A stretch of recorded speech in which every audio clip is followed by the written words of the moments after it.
I know I said I'm on holiday. I know I can change my mind. Well, I am on holiday and that's why I'm doing this.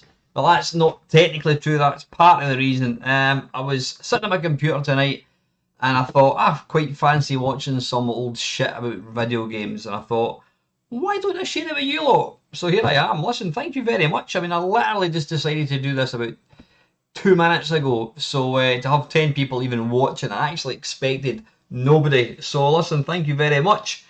EQ Purple, Alice taking over, yeah, quite literally. Brian, good evening, Brian, and wee Bob, how you doing, mate?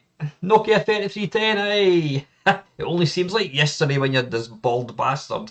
And Vinny the Macam, greetings folks, good evening Vinny, hope you're doing well, mate. This is going to be 24 minutes long. We're going to watch one episode of a TV programme called Microfile, which apparently, if you're an old bastard like me, you may remember, you may remember a programme called the Computer Programme. Then there was, and this was a programme that the BBC started up to, it was all about getting computers into schools.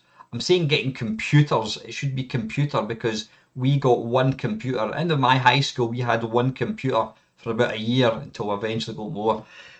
So the BBC commissioned a company to make the computers for this computer programme. It was a government sort of programme, and Acorn Soft won. They made the BBC Micro, and the BBC TV decided to make a programme that kind of ran in conjunction with us. So they brought out the computer programme. There was one called Micro Live. There was one called Making the Most of the Micro.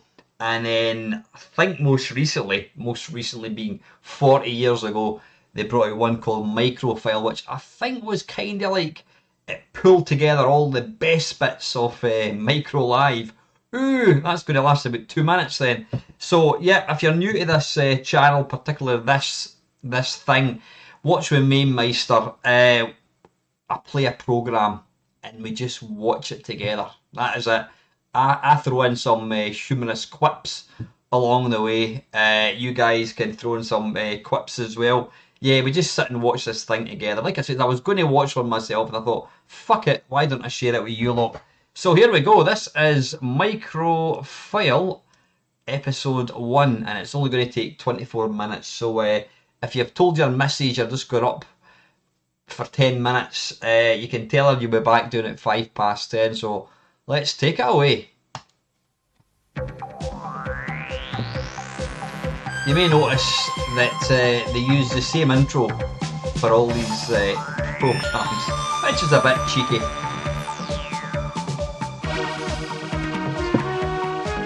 That intro though, that music and the owl and what have you, just brings back so many nostalgic memories. It's awesome.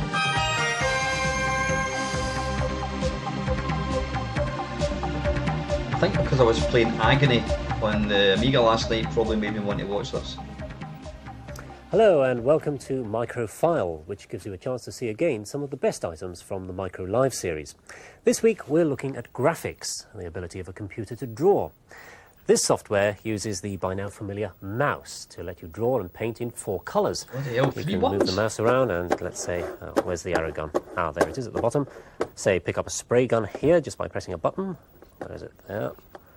And now I can spray either using a plain colour like this down here. Can you let me know if the volume's alright? Intricate patterns, please. Here. That one will do. And now I can just vandalise the picture to my heart's content.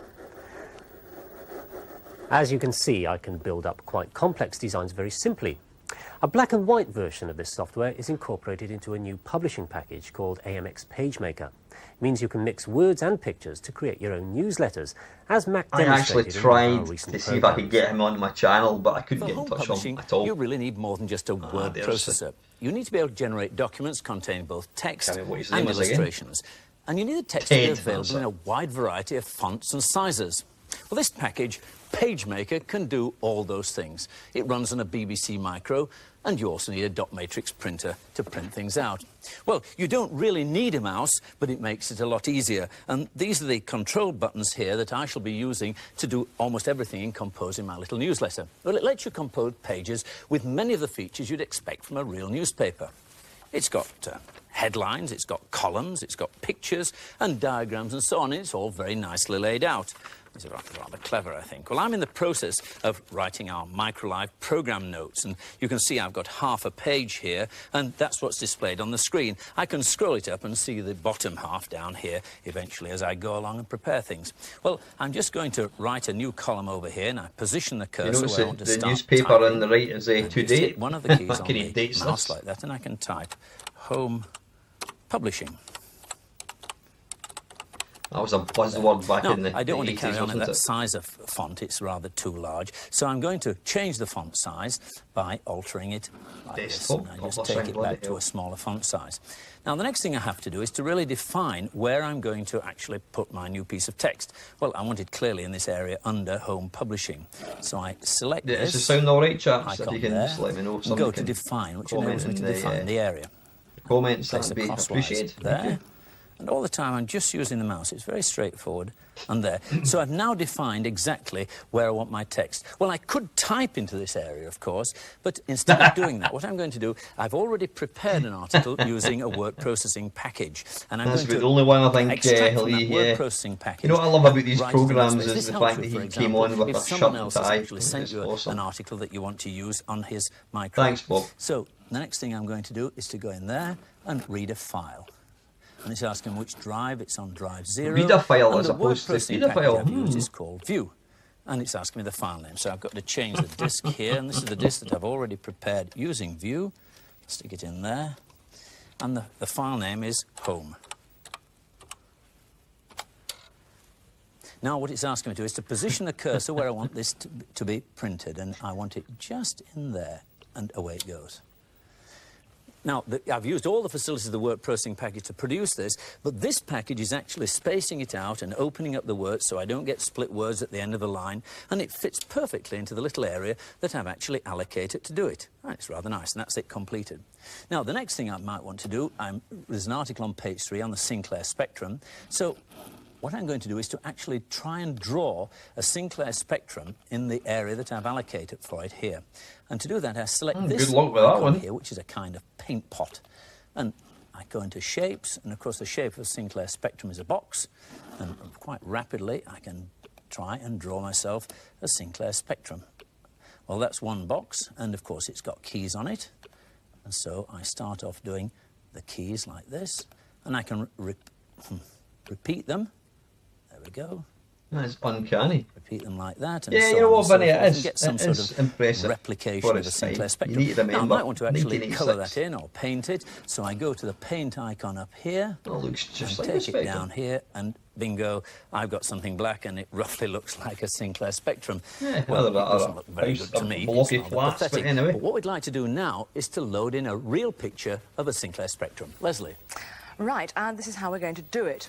We're going to use this device from Watford Electronics. It's called a digitizer. It costs £95 and it lets you grab frames of video into your micro. Now, I've got the digitizer connected to an ordinary home video recorder, and you can see the television there is tuned to BBC One. Who have we got on? The Terry Wogan Show. His guest is Norman Tebbit. I'm sure neither of them will mind helping us with this demonstration. Right, now what happens is once every couple of seconds or so, the digitizer scans the incoming pictures, sending the video information to the computer's memory, and you can actually see that happening on the computer monitor. Now, seriously, we must say at this moment, if you're going to publish pictures taken off the television, you do need copyright clearance from the broadcasting company. But, of course, you don't have to use broadcast pictures at all. You can also use a home video camera, like this one here, and you can grab pictures of anything, your husband, your granny, or your dog. But what Max said he wanted was a picture of the spectrum. Bloody thing, that's what he's going to get. I shall select camera on the video, and as soon as I've got a picture of the spectrum Leslie up on the computer monitor, it means that that's safely in the memory, so I should be able to save that picture onto disk. Makes me feel there it goes. old. Yep. And, of course, once I've got it on disk, I can do anything I like with it. Mac, I believe you wanted this for your Microlive publication. Calling him bloody Very Page. much. Here we go. Let's try it. Well, I've already scrolled Mac up. sadly passed away a couple of years ago, I think. Page, and I've got to, by using this arrow here, I just scroll it up a little bit more to give me the whole of the bottom half of my sheet. And there it is. Now, what I've got to is to, of course, read in the disc that Leslie has just given me. And I'm going to read it out onto the screen, insert the disc, and press execute. Here we go. Drive 0. Load. And it's asked me the file name. Now, this file name this time is Spectrum. It looks an odd spelling, but that's the name we've given to the file. And here's hoping, Leslie, that you got it. It is perfectly. And here it is beginning to come out.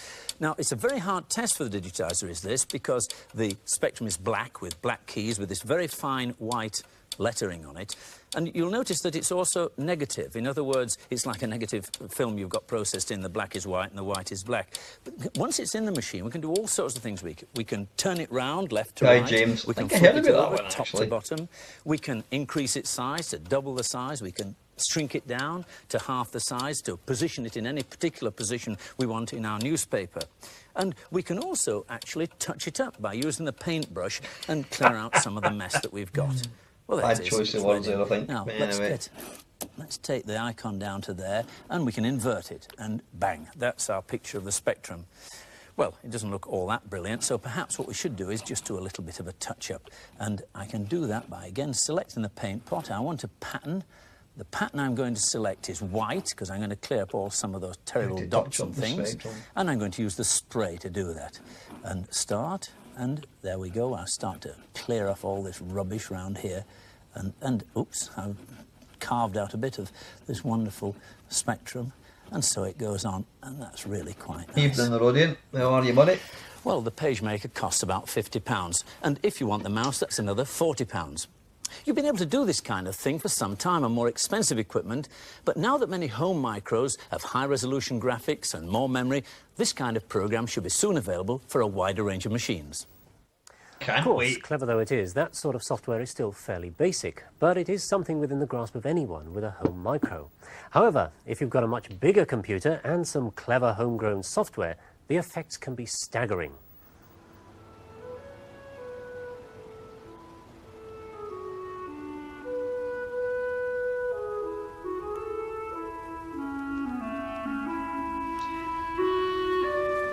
Nature is noisy, not only to the ears, but to the eyes.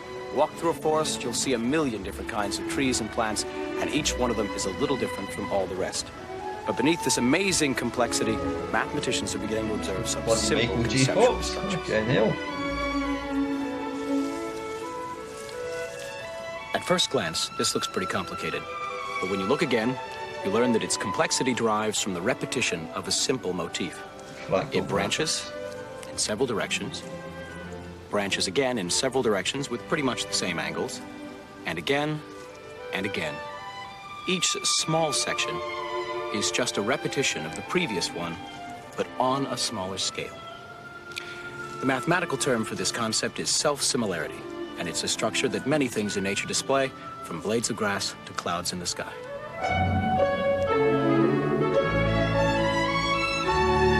There's something wonderful about the sort of innocence with these programs. When computer graphics people talk about simulating reality, you hear the word fractals a lot. What's a fractal?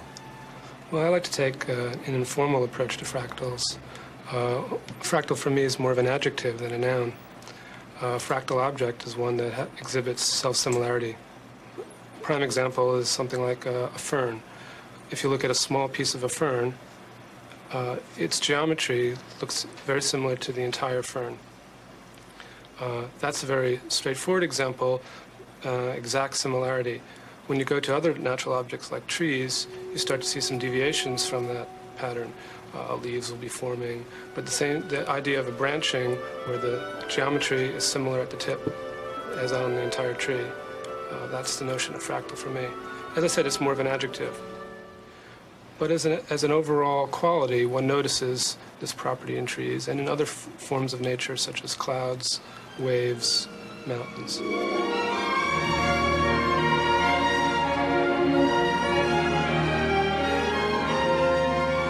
As you look closer and closer at an object, you see more and more detail. In a way, fractals is an approach to looking at natural objects like trees. In the past, mathematicians have considered surfaces and objects as very smooth. What program was that, James? They've ignored Johnny Ball fine making detail. a program They've ignored and roughness to everywhere. turn the lights on. Was that This is a think system of a designed number or for something? editing fractal trees. The system stores a representation of the tree, and notice on this particular tree is very geometric, straightforward. It doesn't look like a real tree, but it suggests the branching structure of a tree.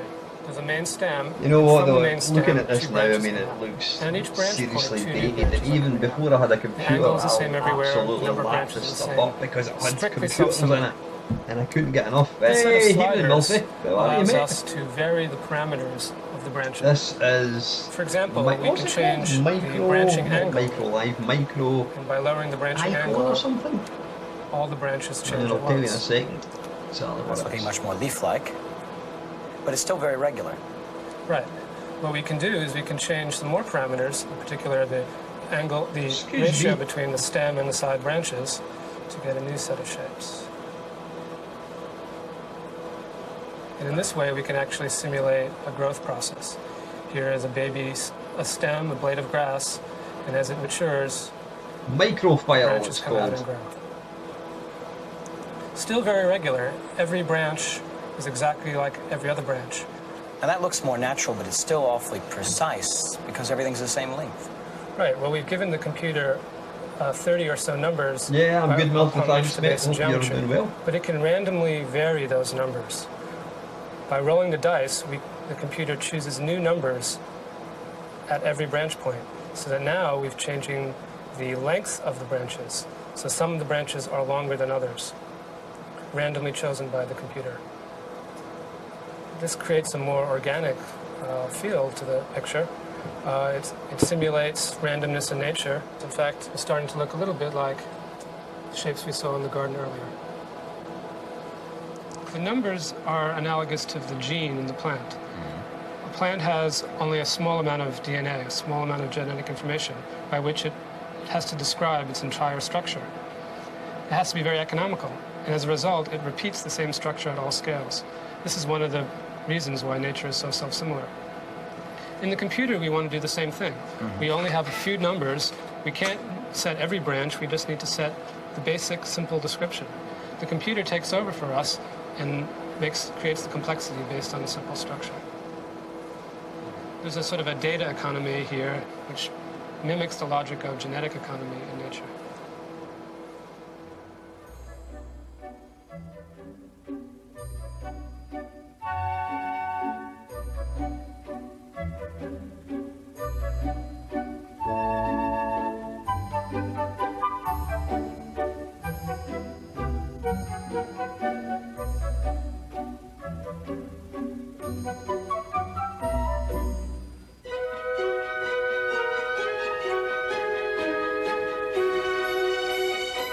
Yeah, you're right, Nokia. Absolutely. I mean, you think of prices and all that.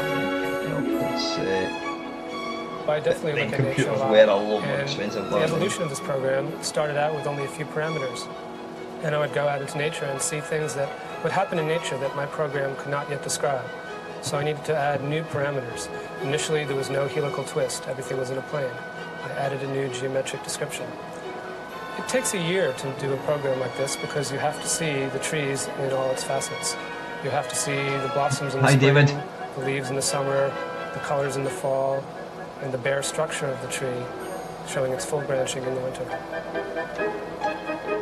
In addition to modifying the branching structure, we can control the actual geometry of the stem itself. No, accept absolutely no responsibility if you think this is dull as dishwater. This is kind of computer stuff that we watched back in the day. This was where it all happened, folks. Perpendicular to The irony being there was more computer programs back then as there is now because there's absolutely for many fuck all now. plants, it allows a vine, for example, to grow around another plant. By adding randomness, you can get more. Even by my standards, trees this like a is cherry getting tree. a bit dull. With one set of numbers, you can get a great variety of trees with the same set of numbers. Well, you've got the same basic structure for every single tree, but you just sort of roll the dice again, get a different set of numbers in it. But within limits? We set how much randomness we want. Randomness is a parameter in itself. And in a way, we can perform an aesthetic selection. In nature, there's randomness, and natural selection chooses what species survive. If you think this is dull, On the system, we can remember that spin the this dice and program make an aesthetic Microfile selection. This pulled one looks together right, all so the we'll best breed bits that of Micro Live. So tree. this is Those actually one parameters of are the good. highlights. Save that one. The ones that don't look good, we throw out. In a way, I use this tool as a means of exploring geometry. I think you'll find a new way of doing science as a result of computer graphics. In the past, scientists have done experiments by writing a formula, setting up an experiment, and if the dial points to the right number, that proves the theory. Now people have pictures to prove their theory. If you set your parameters and the picture you come up with looks like the real thing, that shows that you understood the problem a little better. You've captured the essence of its structure.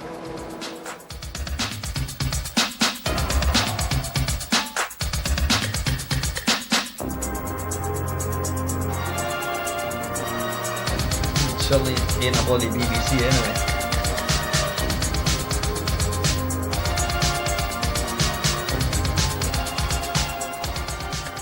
Well, those trees were grown on DEC mini-computers, but you can grow your own Did on you a have micro. something different Here's a on short there? fractal He's done a program using the bloody costume BBC B. You can alter all the values just as they did on the film. Now, this one, for example, is asking how many levels of branching would you like? Well, I'll say 5 and set it going. This particular pattern will take about half a minute or so, but if you can spare half an hour, you could grow something more complicated. Here are some that we made earlier today. We've speeded up the process so you can see what's happening. You can choose the angle between the branches, a number of branches and so on. You can even choose the ratio of the branch to the side stem. And here's a slightly simpler one. Obviously, the more complex take longer to draw. You can also choose between random elements, as these have, and a symmetrical pattern like this simple one here. We've adopted that program from one in this book, The Art of Microcomputer Graphics. The code's available with the program notes and details in the Radio Times, and we're hoping to have a Spectrum version. How about that? Brilliant. But perhaps the most stunning graphics we saw on Micro Live were those entered for the Computer Animation Film Festival Awards, held at Wembley in October '85. Oh, I think I saw this before.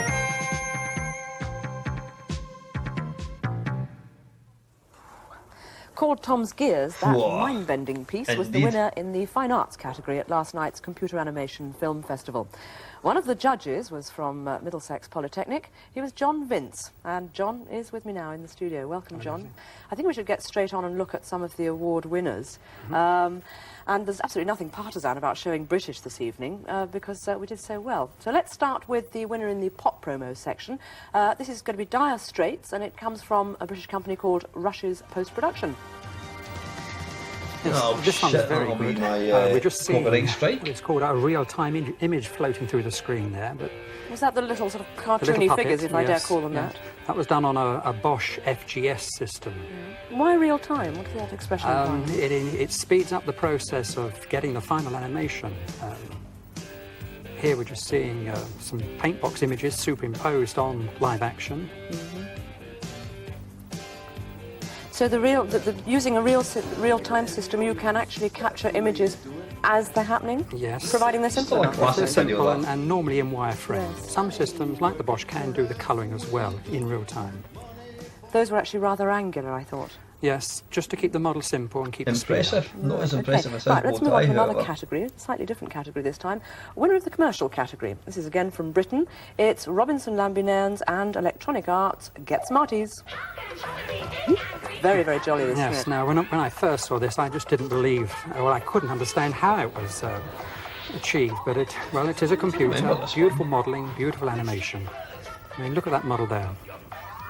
Nothing but a computer could actually create these images. Yeah, there's a bit of sexual chemistry going on That there, in I think. itself is its own justification, isn't it? Well, I think we'll move on now and see something slightly different. In fact, this wasn't an award winner, but a favourite of yours, I know, and it did vie for first place for the Supreme Award. This comes from Moving Picture Company. It's called Picture Gallery. Yes, this one's got some beautiful effects, some video effects, Quantel Mirage, Quantel Paintbox, and the Bosch again. But one of the outstanding features of the animation is the use of motion control. But here we are inside the model, and the computer is controlling that movement. And all of these other images are superimposed afterwards. And where do those images come from? Do they come out? Well, the cubes, you see the cube Yes. here, that is a Bosch image, and that could be shown in real time. That is absolutely, it is tremendous, It is, especially yeah. as you start to explain it. Yes, fantastic. Do you yes. think that computer-assisted visuals will eventually replace the traditional way that animators work altogether? I don't think so, and I wouldn't want to see it either, no. So do you think that there is a place for both? They are going to coexist for a long time, yes. Yeah. Well, I hope so. I'm sure Oh, there are many he's smitten, traditionalists who isn't hope he? so Look at too. him. Because they do say, traditional illustrators, that computer-generated images might be very clever, but they lack sensitivity and they lack personal expression, I think you'd call it. But frankly, this year's overall winner of the competition defies that criticism. From Canada, it's a little piece called Tony DePeltry. Let's have a look at that. Yes, now, this piece is really outstanding, and I suppose the purists would say that this is pure computer graphics. Everything is drawn by the computer. Fantastic modelling. We saw the model of the shoe just then. Now, that is not a real shoe, but a computer-generated shoe. Now, what exactly do you mean by that? I mean, that's a staggering statement to make. Someone has to feed in the dimensions of the shoe, in that someone has had to feed in the dimensions of this model that we're seeing now. Every aspect of that model has to be fed in numerically.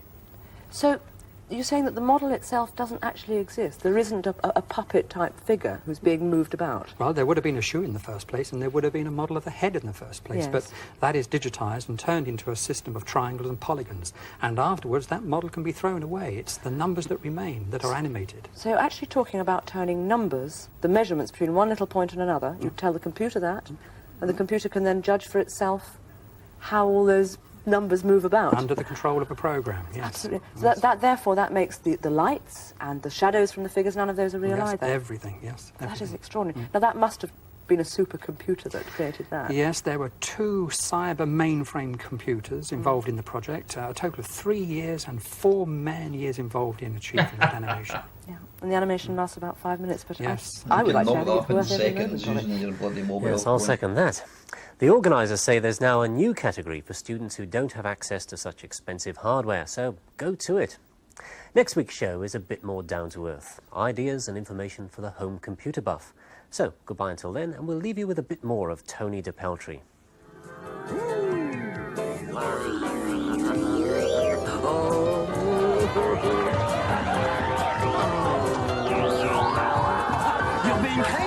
Let's go,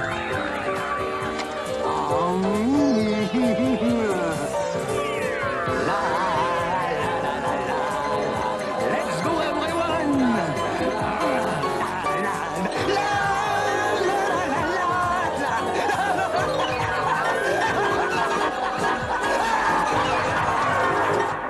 Jesus.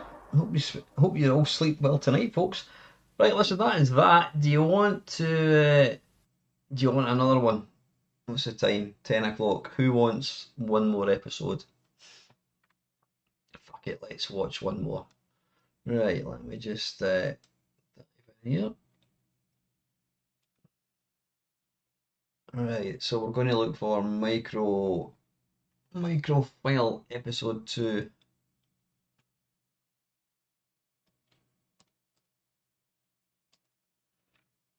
Microfile episode 2. Right, hopefully this will play okay.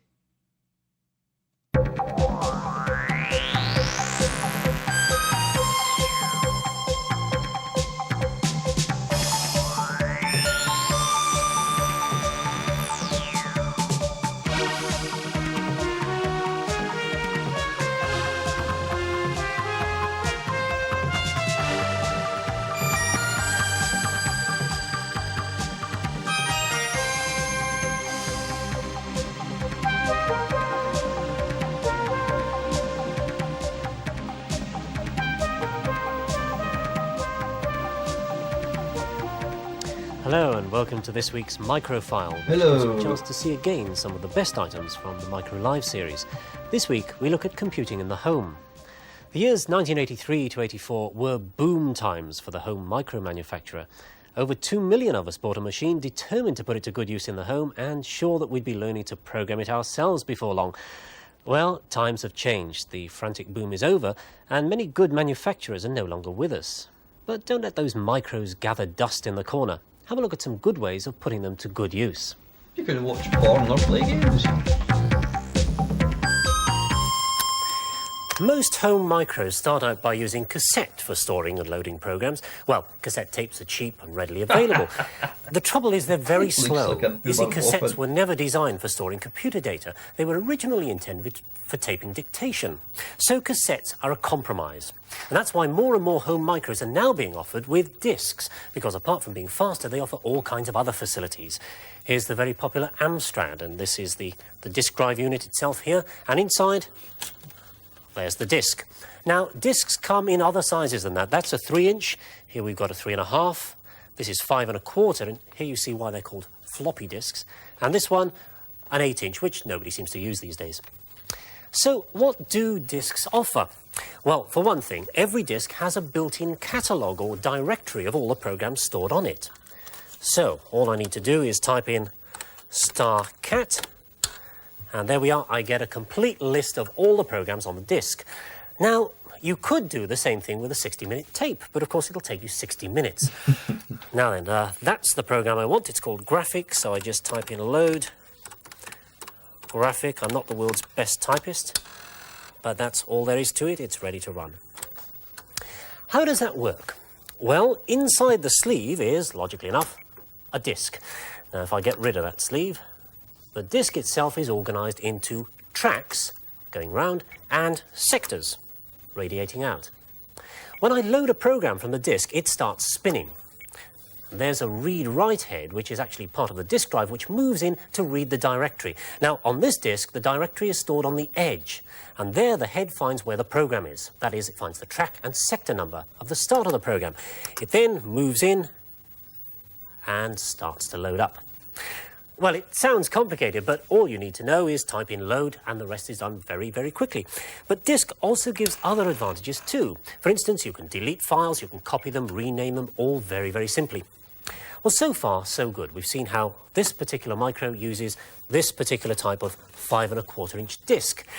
But like everything in this business, it's every man for himself. As we've seen, there are other sizes, but the problem is more subtle than that. You see, there are many different ways of using this same size disc. When you buy a disc, it's got no information on it. It's just like a blank sheet of paper. So the first thing you have to do is format those tracks and sectors onto it. Well, that's very much like ruling lines on the sheet of paper. How many lines? Well, that depends on your system. Many systems use 40-track, but obviously you'll get more information packed in if you use 80-track. Of course, if you can write on both sides of the disk, you'll get even more information in. But of course, that needs 2 heads, one underneath, so that'll cost you. Now, that's called a double-sided disk, which is not to be confused with double density. Double density means packing the data in tighter, writing in smaller print on that piece of paper, if you like. So, out of that little lot, which one do you choose? Well, as often as not, the choice is made for you. There's absolutely no point in buying an 80-track drive if all the commercial software you want to run is supplied on 40-track. So it's worth finding out what's the standard for your system. And just about every home micro there is lets you upgrade to disk. Even the Spectrum here, with its micro drives, has attractive floppy disk interfaces. This one here is called the Beta Plus, and it costs about £95. It hooks your Spectrum up to a disk drive, which itself will cost another £100 or so. Well, most games cassettes take about 4 or 5 minutes to load. In fact, that one over there, Attic Attack, is still loading. But with this disk interface, it's as quick as this. Just enter a few commands, press the enter button, and Bob's your uncle. Once you're hooked on the speed of disks, you'll never want to use cassettes again. And of course, what you'll then want to do is put all your cassettes onto disk. But that might not be so easy. You see, there are 2 main problems. The first is that all disk systems grab some memory for their own use, so your programs have less room to run in, and it might not be enough. The second problem is that a lot of your commercial software is copy protected, so unless you really know what you're doing, you're not going to be able to transfer it. You'll need to trade in all those old cassettes for disk versions, if they're available. Most software houses we've spoken to will make that swap for about half the price of the disk version. But that could prove expensive. And of course, if you've got a Spectrum, there won't be a disk version to swap to. The system we've got here gets around that problem by taking what's called a snapshot of the entire contents of memory and saving that onto disk. If I just press this button here, it saves everything. It dumps the entire memory, not just the screen, but the whole program. Now, that's a very, very neat system, very easy to use. But software houses don't like it. They think it's a pirate's dream. Although, of course, making a single backup copy of your own software for your own use shouldn't cause any problems. None of the copy protection mechanisms that the software houses have come up with can defeat a system like that. Well, not this week, anyway.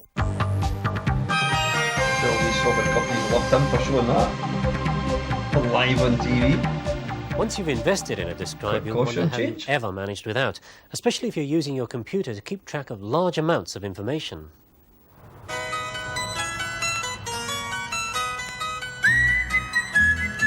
Oh Christ, this is the boring part.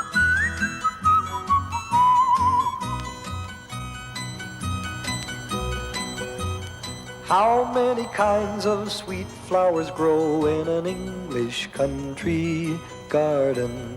I'll tell you now of some that I know, and those I miss you'll surely pardon. There are 3,000 types of plants in this Hertfordshire garden centre, every one of them unique. They all bloom at different times, can grow to amazing heights, and some need specialist care. Jesus, he just messed up. Choosing the plant that's just right for your garden can be a very real problem. There are so many variables: colour, season, height and price. And assuming you get that right, will the plant actually grow in your garden with its variables of soil type, drainage and position? Say you're looking for a plant with red flowers which blooms in autumn, grows to no more than 3 feet, is happy in the shade and doesn't demand all your attention. How on earth do you find such a plant? Well, you could consult an expert, but just when you want them, experts always seem to have their hands full.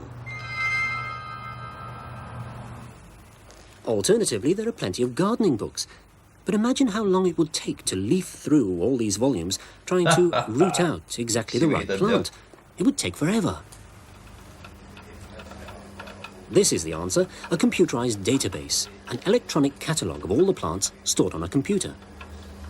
The information is stored in a kind of electronic card index. Each plant has its own record, similar to a card, and on that record are details of its characteristics. Clicky keyboard. Lovely.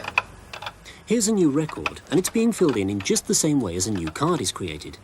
Each item or characteristic on the card is known as a field. But how does all this technology help you find that elusive plant, the one that matches precisely what you want and your garden can support? Oh, yes, I do hope you can. I'm looking for a plant to fill in a gap in my garden. What sort of thing was it you were looking for? Well, something that doesn't cause me a lot of trouble. Right, a shrub? A shrub would be fine. A shrub? Right, well, if you'd like, we can go through on the computer and maybe print you out a list. Yes, please, that would be very helpful. After the plant's details are fed into the computer, the system takes into account your garden as well. Right, that's the, we've got the plant sorted out. Now the garden. What's the position that's going to be planted in, like? Well, it's going probably. to just be in part shade and part sun. Is it exposed? Not very exposed. There is a wall around the garden. It's quite normal in between. Yes, yes. Yeah, that's what she said to begin with. And what's the, is it sunny, shady? Well, no, it gets some sun and it's Can in you the shade wrap up all the sometimes video? as well, so it's Semi. a bit of both. It'd be ridiculous. Right, we'll put this through the computer and we should come out with a list. Thank you very much. The computer now has all the information it needs to start a thorough search of every plant, looking for an exact match. In this case, it's found half a dozen plants which fit the bill precisely. Armed with a printed list, the customer can then go off and see which plant she likes. There we are. Thank you very much. Thank you. In fact, because the computer is so thorough, searching every record for a match, it will probably come up with a few suggestions that even the experts might have forgotten.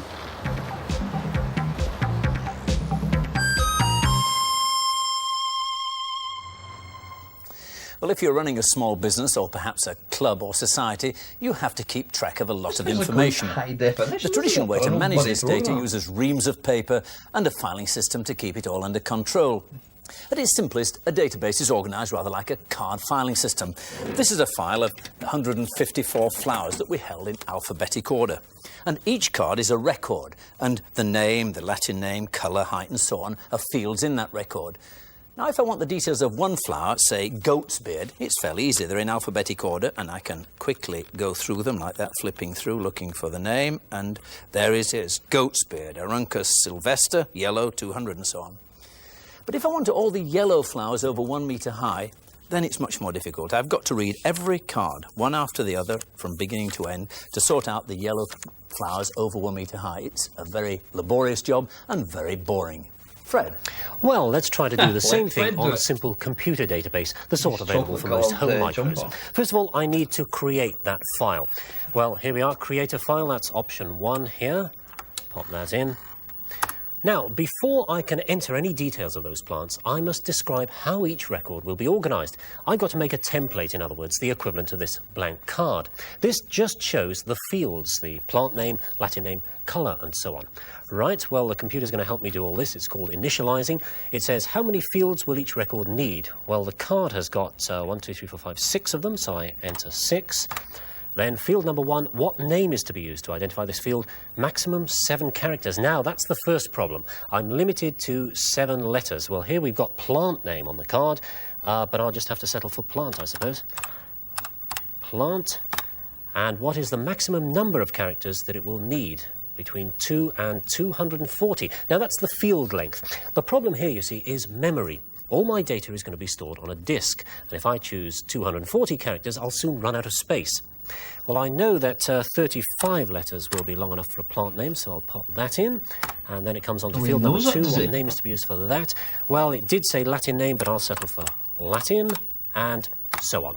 Well, you can see that this will take a few minutes. And once I've set up this template, that's when the real donkey work starts, filling in all the details for 150-odd plants. But fortunately, one of our stalwart backroom boys has done all that for me. So I can just move deftly to this other machine and say, here's one I started earlier. Now, you can see here that this is the 154th record. And putting in all those details took a couple of evenings, so it's quite a slog. There's still just a few fields to complete here. The soil, I know, must be fertile, and aspect should be sunny for this particular plant. And there it is, the database is now complete. So now I can do some useful things with it. For example, I can flick through the pages easily enough, but that's no great shakes. But I could get the machine to resort those records according to size or the soil type if I wanted. Anyway, let's solve Mac's problem. I want to find a tall, yellow flower. So I want to search through this file. Now, my crib card here tells me that a search is this key, F2, press that. Now I've got to put in the particulars of what I want. Well, I don't care what the plant is called, and I certainly don't care about the Latin name. The colour I do mind about, that's got to be yellow.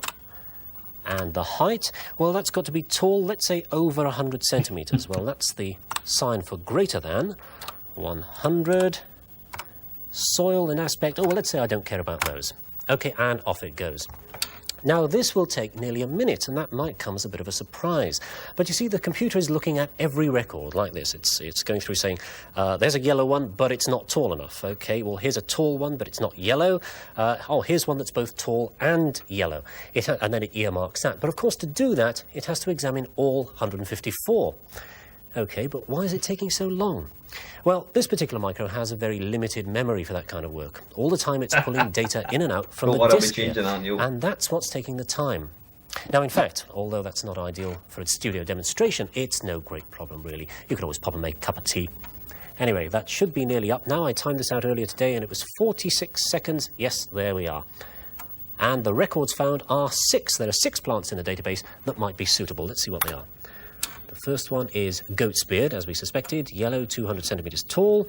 The next one is, what, sunflower, also yellow, also 200 centimetres tall. So you see, it may be a simple system, but it can have practical uses. It's very cheap, it's easy to use, and it's flexible. So a home database like this would probably be up to cataloguing, say, your stamp or your record collection. The drawback is it's slow. You could end up drinking an awful lot of tea. With real business applications, speed is more important. Files are going to be bigger and much more complex. Business machines now use 16 or even 32-bit processors with at least 500,000 characters of internal memory, so they can pull in more data at a time, usually from a 10 or 20 megabyte hard disk. The programs tend to be better written, probably in machine code for speed, and they can cost several £100s. Well, this is a 16-bit Nimbus machine, which is going to look through the same 154 records and extract yellow flowers over 1 metre high, and it's really quite rapid. Here we go. Already we've got goat's beard, there it is, look at this and 154 records, so 6 records, so it's very, very fast. Just about time for a sip of Fred's tea. Well, that was only a small database. The Nimbus could quite easily cope with many files of thousands of records. But of course, whatever your micro, the bigger your database, the longer it will take to sort. Larger databases that needed to be sorted through quickly are kept on mainframe computers. Take travel agents, for instance. There's so much information on holidays available that, at the moment, the only practical way to store it and keep it up to date is on a central mainframe computer. Users can link to the mainframe via a desk micro and a phone line. And you too can dial up other computers with your home micro if you have one of these. It's a modulator-demodulator, or modem for short. But I'm afraid the whole exercise is still riddled with unnecessary jargon and with software that doesn't always behave on cue, as Leslie found out. I have had a few problems of my own this week with baud rates, stop and start bits, parity settings. I've been trying to communicate with my home micro. I did have a margin of success. I managed to send and receive messages in a mailbox on Telecom Gold. That was actually thanks to a simple piece of software written by John Cole. But I still haven't managed to get into our own bulletin board, John. More of that later. Yes. You seem to be having a simple time of it with this software. Right, this is a nice piece of software. It's really great. The great advantage is that when you buy the software, it comes with all the information in that you need. For example, you can select the service you want, EasyLink, One-to-One, Prestel, Telecom Gold, whatever, and all you do is select that and then dial. And the system knows automatically, well, it would do if it was working properly, the system knows automatically that, we'll go over to the other port, come on machine, that way, and try and tell me what it should be doing anyway. Right. Oh, it's done it. It's going to dial, I hope. So you don't have to pick up the phone and actually dial for yourself? That's right. It's got the numbers in it. It's also got the baud rates, the start and stop bits, and everything else. So it's just ready to go, theoretically. No setting up at all. That's the idea. Theoretically, as you say. Yes, and the services, all the commercial services and bulletin boards and everything as well. That's right. Really? You can do all those different things. Bulletin boards, electronic mail, Prestel, conferencing systems. Yeah. What's conferencing, by the way? Oh, that's something quite exciting. It's a way of bringing together a whole group of people who've got a common interest and sharing messages between them. Via a computer. Via a computer. But what's so interesting is that the people who are using it have ceased to be dominated by the technicalities of the computer, and they're starting to use the system for real as a communications medium. In fact, I know one very large company who are finding it so effective and such a commercial advantage that they actually want to keep it a secret that they're using conferencing systems so the competition don't find out. I mean, that's quite an indicator that it's powerful. Yeah, it's refreshing to hear people praising what the system does rather than how it does it. I must admit, I want one. Yes. What is it, by the way? So do I. Vicom. It's called Vicom. Yeah. First-rate software. £172 for the software, £300 for the modem. So the whole setup at the moment is quite expensive. Yeah. And in fact, you're far more likely to have something like this at home at the moment. Now, that modem, let me have a look. Do you recognise that? Is that like the one at home? Vaguely. No, mine was a single rate, 1275 baud rate. Smaller than that. Close. This is a more flexible thing. Right. The purpose of the modem is to take the signals from the computer and convert them in a form that can travel down the phone lines. For example, if you want to get anything down the phone line, you have to convert it to an audio tone like something you those can hear. 2 tones for 0 and 1. We've got a graphic. If we show you that, you'll see what I mean. Every character is built up of a set of tones in a certain order. And a different character, we put B up next, we see a different set of orders for the 2 tones going down the line. So the modem just takes the computer signals, push them down the line's audio tones. So it just translates? That's right. One form of signal into another. One of the interesting things is that you may have noticed that when data goes down, it takes a little while to come back up on the screen. And that's because, if we look at the next graphic, you'll see the computer, when you push a key, the data goes all the way down to the distant computer and then comes back and appears on the screen. So it's actually got to traverse quite a long route before it makes it to the screen. But when it does appear on the screen, that verifies that it's got all the way to its destination and come back again. Right. That explains that. In fact, that explains the basics of a modem, I suppose. Yes, the modem's quite straightforward in a way. Reasonably simple. But when it comes to the software, communication software can be very tricky indeed. Yes. What have we got up here? Communicator. Now, this is fine if you want to communicate to through Telecom Gold, because that's what it's set up for. That. But if you want to change the parameters, I think you call it, look what you're faced with. I mean, a checklist as long as 3 arms. It really is a bit intimidating, isn't it? And is all that necessary? No, it isn't. I mean, what do you need to know after that? OK, well, one of the most important things you need to change is the baud rate. That's set for 1200 baud. That means 1200 bits per second that is going down the line. Each character requires 10 bits. So you can send 120 characters per second down the line. Yeah.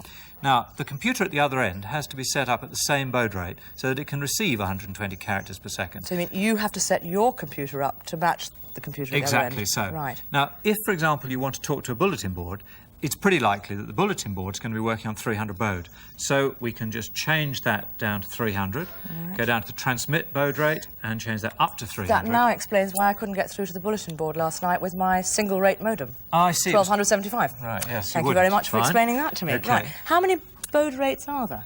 Oh, there are lots and lots, but there are 2 main ones. 300 baud for the bulletin boards, and as far as commercial services are concerned, there's a whole range, but pretty common is 1200 baud receive and 75 baud transmit. You can get into most systems with that. So those are the 2 that it would be sensible to go for. Right. You'll cover yourself both ways. And in fact, that's what you should go for if you haven't bought any equipment and you want to communicate. Yes. If you think there's any likelihood of going for a bulletin board, make sure you've got a dual... Buy a dual standard modem so you can cope with both. The software will always cope with both anyway. What else have we got on this list? Well, what's parity and parity checking and all that? We could pick almost any of these parameters and talk about them, but let me just talk about parity. This is a beautiful hangover from the days of paper tape, punch paper tape. 7 bits are needed for the character. Now, if the paper tape got a tear in it, you might get an extra hole. So they added an extra row of holes called parity. Let's have a look at another graphic and I can explain that better with that. Right, there are 7 bits marked under the character and the parity bit. At the moment, for the character A, they're just 2 bits at a 1. If we look at the character B, a different combination, just 2 bits. And character C, OK, now this time you'll see there are 3 ones within the character and the parity bit is on. Yes. A total of 4 bits, again an even number. And that's called even parity. You set the parity bit to make up an even number of 1s in the 8 bits that you're going to send. You say you set, but in fact you don't really have to set it, do you? Well, if it's now accepted that everyone sets it even. Well, everybody uses even parity apart from the bulletin boards. And since anyway, if you get an error, there's not much you can do about it. Most systems, like this one, for example, say parity checking off. Yeah. In other words, well, forget it. And that covers every possibility. So Let's just ignore I think the problem. message I'm getting from you is that the software writers have actually given us too many options, and all we really need to think about is the baud rate at this stage. Yes, luckily things are shaking down. We've got so few options. We can simplify things a lot and just turn up some really simple software, which is very easy to use. If the day ever comes we end up with something as simple as Vicom and cheap enough for everyone to afford, then communications, I think, will really take off. That's the way. Thanks very much, John. And remember, the Micro Live bulletin board can be contacted if you've got a 300 modem on 01 579 2288. Well, of course, there are other ways of putting your home micro to good use, and Micro Live will be looking at a couple of these in particular in the new series. Spreadsheets. Are they so complicated you have to be an accountant to use them? To realise and games word we want? processors. Jesus, Try them once and you'll never look back. Okay, no. But that's all for now. Next week, Leslie takes a look at the short history of computing. Goodbye. Goodbye. Okay, no. I said that one was going to be more down to earth. Jesus, talking about parrots and whatever.